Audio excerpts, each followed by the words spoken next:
Study Session 7. The Practice of Education During Renaissance. Introduction. In this study session, you will explore the practice of education during the Renaissance. Historians for centuries have given the name Renaissance to that period of Western European history between the beginning of the 14th and the middle of the 16th centuries. Learning outcomes. When you have studied this session, you should be able to outline the reasons why Renaissance started from Italy and highlight the major educational contributions of Vittorino da Feltre, Desiderius Erasmus, Joan Louis, and Francis Rebellius. The development of Renaissance. The medieval Renaissance was probably as a result of the increased contact with the Eastern world, accelerated by the Crusades, wealth, and general prosperity, growing strength of civil governments, more general circulation of the writings of classical Greece and Rome, the invention of movable type, and the appearance of a strong and vocal middle class. The period of Renaissance was the period of rebirth of interest in and knowledge of the tradition of ancient Greece. It is noteworthy to remark that the knowledge of classical Greece learning had never died out completely. At the period of the church supremacy for various times and places, there had been scholars who had some grasp of the best writers of Greece and Rome. Nevertheless, the 15th century in Italy saw the recovery of classical literature and the humanistic movement, which together made up the revival of learning. It was this sudden and powerful revival of the classical spirit that was to lead to the Reformation of the 16th century and to the scientific revolution of the 17th century. A great innovation of the period was the art of printing with movable type. Until this period, books and scrolls had to be copied by hand.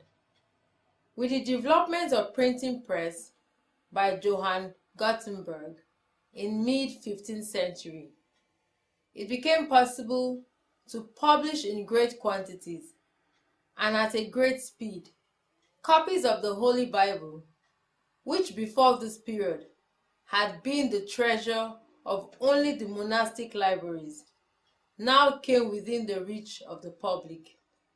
This was to be one of the main supporting causes of the Reformation. With the mass circulation of books, the control of ideas previously exercised by the Church became much unsure. The Italian Renaissance was more than the revival of ancient learning and the recovery of the ideal of liberal education. Intimately related to the revival of learning were the artistic revival and a great development in civil and political life. The period was marked not only by the recovery of the ancient literatures of Greece and Rome, but also by the rise of a new one, the modern Italy. The recovery of classical literature and the humanistic movement, which together made up the revival of learning, are for the students of education the most important phases of the Renaissance. Aristotle's concept of a liberal education as the culture of citizens again acquired the secular connotation that it had in Greek times. The values that were stressed most in the Italian Renaissance were artistic, ethical, and political.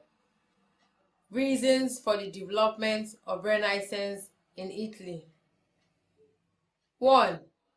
The Italians of the 14th century believed that they could learn from the ancients, and there were at the time no other literatures so rich in beauty, so fraught with meaning, and so competent to give guidance as the Greek and Rome. 2. The Roman to their patriotic feeling. 3. The location of Italy was also instrumental. Italy had long been the bridge between the East and the West, and she was therefore able to control the whole Mediterranean area during imperial times. 4. Italy had long been the seat of the Roman Empire. It was practically inevitable that the revival of the ancient civilization should first take place there. 5. Latin, understandably, was derived from the Italian language, and the revival was entirely Latin. 6. The Roman law was still a living institution, while the ancient sites, monuments, names, and traditions of past grandeur were still available. And 7. Italy was a center of wealth, and her taste as well as her active public and patriotic spirit were influential to this revival. Educational theorists of the Renaissance. The renewed interest in classical learning, which culminated into Renaissance in the 15th and 16th centuries, led to a critical reaction against medieval scholasticism.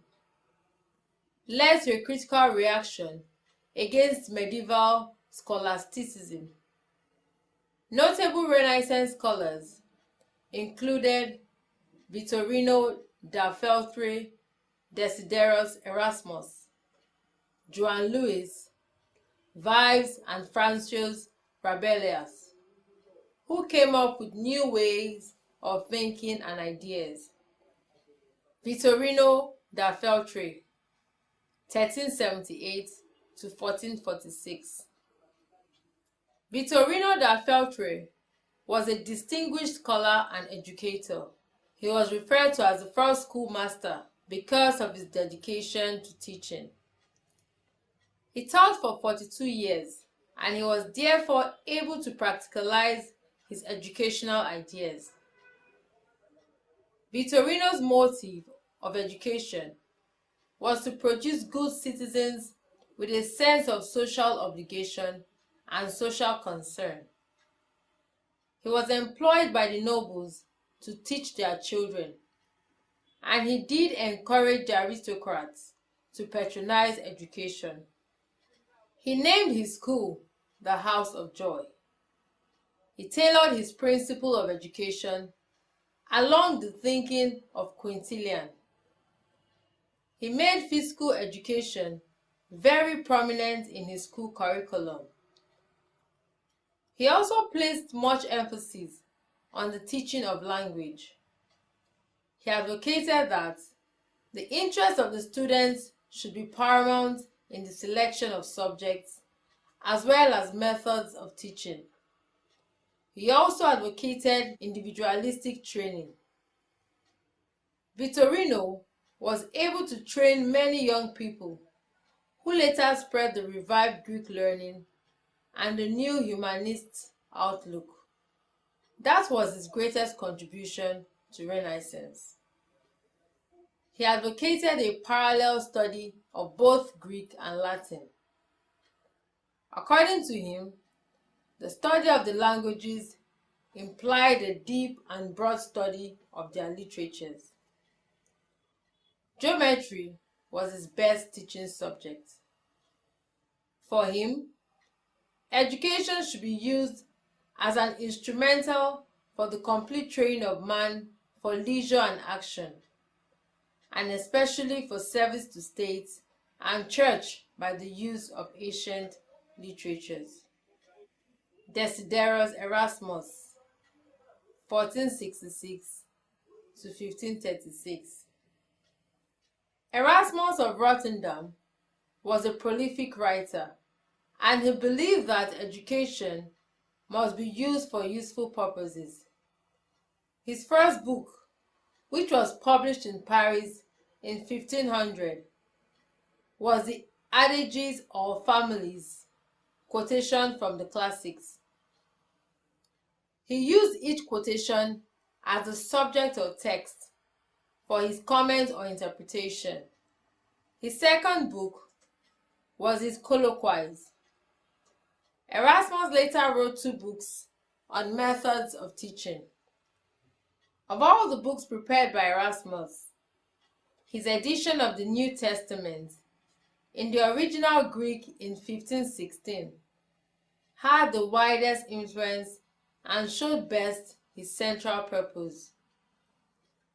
It is worthy of note that Luther made a German translation of the Erasmian text in 1519. Erasmus gave some simple rules for teaching. According to him, teachers should not hurry the pupils to learn things. Learning should come when the proper stage was reached. He followed the principles of the psychologists for teaching. Materials for learning must follow the sequence of difficulty. The child, according to Erasmus, was conceived at birth as a plastic mass which could be molded into any shape through the power of education. Every man has a talent which can be developed. Teachers should therefore observe their pupils thoroughly and discover the talents of their pupils. He also advocated that education should start very early. He frowned at the use of corporal punishment, which, according to him, did not facilitate learning. Teachers must be sympathetic, gentle, and should be able to enlist the spontaneous interest of the child when teaching. Erasmus encouraged parents to train their children for common good so that they could be better members of the society. Joan Louis Vives, 1492 to 1540. Vives was a Spaniard citizen, and he was a social reformer. From 1512, Vives lived in the Flemish city of Bruges, earning his living by teaching and writing. The great work of education by Vives is on educational philosophy, psychology, and methods of teaching. He assigned a place to modern languages in teaching the ancients. According to Vives, the senses are our first teachers, and sight is the chief of the senses. He claimed that we learn a great deal about individual children by watching them at play. He dealt extensively with the principles of association. He emphasized the inductive method of teaching. He also advocated the use of mother tongue first in training the child. Francois Rabelais, 1495 to 1553. Francois Rabelais was greatly influenced by the writing of Erasmus.